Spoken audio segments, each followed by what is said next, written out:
Los cálculos están hechos, la subida del salario mínimo interprofesional, que ha mejorado el nivel salarial para tantos miles de empleados, también ha tenido un efecto perverso, sobre todo en las microempresas, en aquellas que tienen menos de 10 trabajadores. El informe que acaba de publicar en España CEPIME, la asociación empresarial que agrupa precisamente a las pequeñas y medianas empresas, pone ya las cifras sobre la mesa. Con esta subida del SMI, casi el 81% desde el año 2016, han dejado de crearse 350.000 empleos por ese alza acumulativa. Nos acompaña en Capital Radio para hablar de esto el autor del informe, responsable del Servicio de Estudios de CEPIME, don Diego Barceló. Don Diego, muy buenos días y gracias por acompañarnos. ¿Qué tal? Buenos días. ¿Cómo se puede hacer este cálculo? ¿Cómo se puede saber el empleo que no se ha creado por la subida del salario mínimo interprofesional? Bueno, nosotros lo que hicimos fue ver la creación de empleo que estaban haciendo las microempresas y las grandes empresas año a año, y a partir de 2018, que es cuando empieza a subir más fuerte el salario mínimo, se nota un quiebre claro en la tendencia. Entonces, si uno se pregunta, bueno, ¿qué hubiese pasado si las microempresas hubieran no creado empleo al ritmo de las grandes empresas, sino simplemente hubieran continuado la tendencia que traían hasta antes del 2018, y la diferencia que nos da son esos 350.000 empleos? Hay una otra forma muy fácil de verlo. Si uno compara los datos de final del 2019 con el final de 2024, ve que el empleo en las grandes empresas creció un 20%, pero en las microempresas no creció nada. O sea, en 5 años las microempresas no crearon ni un empleo, a pesar de que la economía está en récords históricos de empleo. Entonces, algo pasa y es evidente.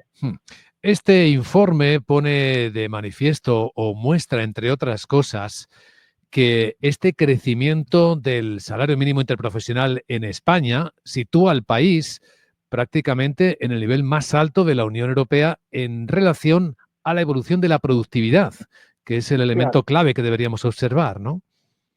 Claro, y esa es otra forma de ver que el crecimiento del salario mínimo ha sido, digamos, desproporcionado a la realidad económica. Digamos, si un país como Portugal tiene una relación entre el salario mínimo y la productividad del orden del 25%, en Holanda es el 27%, no sé, podemos tomar cualquier país prácticamente, y en España es casi el 31%, bueno, y la media general es el 23%, entonces uno dice, aquí también hay algo. Y el problema, en realidad, se puede sintetizar de la siguiente manera. El Estatuto de los Trabajadores, en su artículo 27, dice que para subir el salario mínimo hay que tener en cuenta la inflación. Pero ¿qué pasa? El salario mínimo, como tú bien mencionabas, ha crecido un 81%, y en el mismo periodo la inflación fue 19%. Luego dice que hay que tener en cuenta la productividad.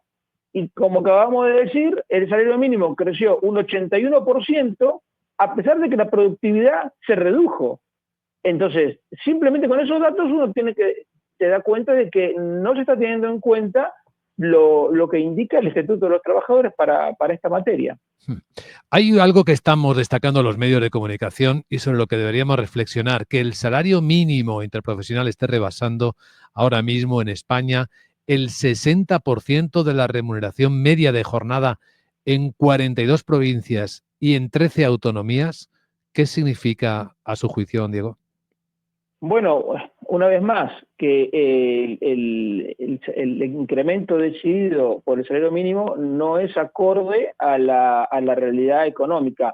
Cuando nosotros decimos que esto es un problema para las microempresas, hay que tener en cuenta que las microempresas son el 93% de las empresas españolas y tienen una media de 2 ocupados cada una.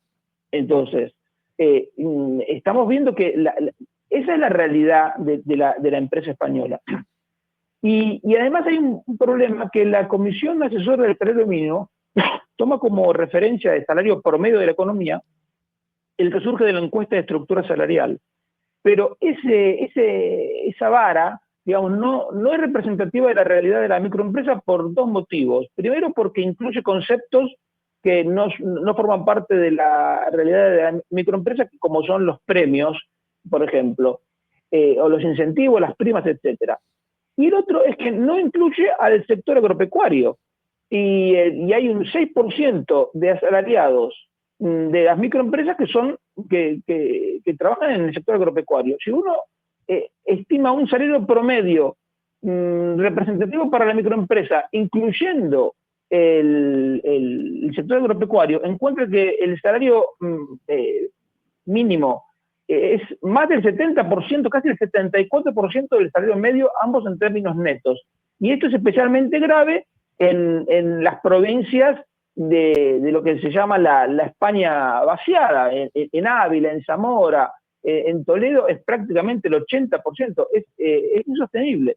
Entonces, esto es como un vaso que uno le va tirando gotitas y no se sabe cuándo, pero en algún momento ese vaso rebalsa.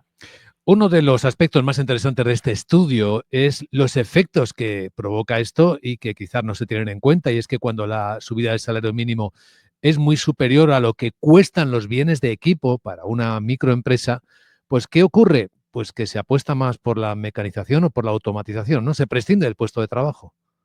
Es que eso es una de las cosas que nos preocupa, porque un aspecto es, bueno, la microempresa puede no aguantar. Ok, pero hay otro problema, que decir, mire, el microempresario aguanta, pero reemplaza mano de obra por una maquinaria.